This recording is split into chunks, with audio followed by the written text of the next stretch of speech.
ഓർമ്മ പൂർണ്ണമായി ലഭിക്കാത്ത ഒരാളെ നിർബന്ധിച്ച് കോടതിയിലേക്ക് വലിച്ചഴച്ച അവസാനം കേസേ സച്ചിക്കെതിരെ തിരിയും. അതുകൊണ്ട് മെഡിക്കൽ ബോർഡിന് മുമ്പിൽ അർച്ചനയെ ഹാജരാക്കാനുള്ള പെറ്റീഷൻ ഇപ്പൊ കൊടുക്കാൻ പറ്റില്ല. അപ്പൊ പിന്നെ ഞാൻ എന്ത് ചെയ്യണം? ഇപ്പൊ സച്ചി ഒന്നും ചെയ്യണ്ട. സമാധാനായിട്ട് പൊയ്ക്കോ. എന്താ വേണ്ടതെന്ന് വെച്ചാൽ നമുക്ക് സമാധാനമായിട്ട് ആലോചിക്കാം.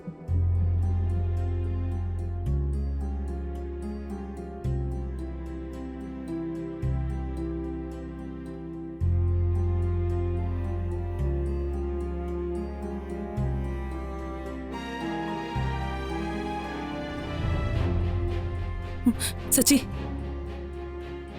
ഒഴിവാക്കി പോകാനും മാത്രമുള്ള വെറുപ്പ് സച്ചിയുടെ മനസ്സിൽ എന്നോടുണ്ടല്ലേ? എനിക്കാരോടും പിണക്കൊന്നുമില്ല.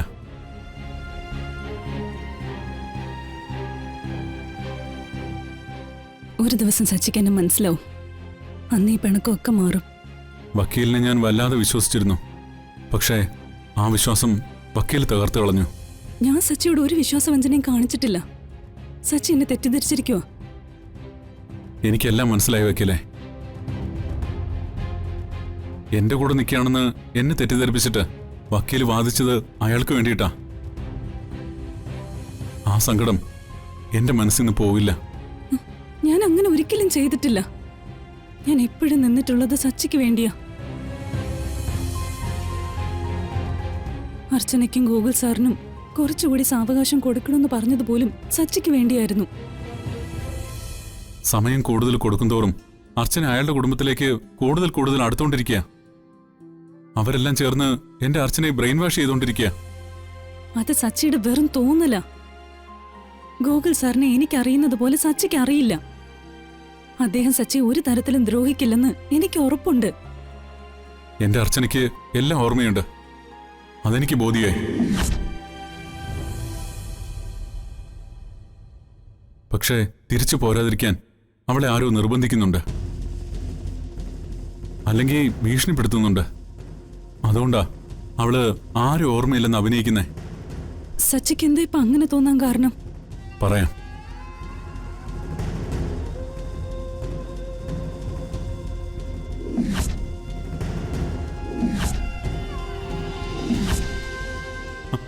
അർച്ചന, അർച്ചന,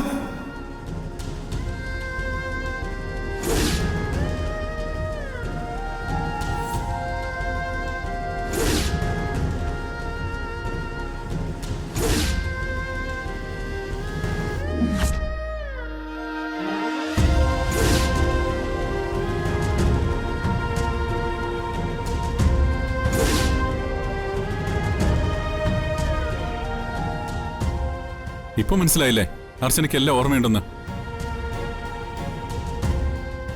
ഈ കേസ് എങ്ങനെ ജയിക്കണമെന്നറിയാവുന്ന ഒരുപാട് വക്കീലന്മാർ ഈ നാട്ടിലുണ്ട്. നിങ്ങളുടെയൊക്കെ അനാസ്ഥ കാരണം എനിക്ക് എന്റെ അർച്ചനെ നഷ്ടപ്പെടാൻ ഞാൻ സമ്മതിക്കില്ല.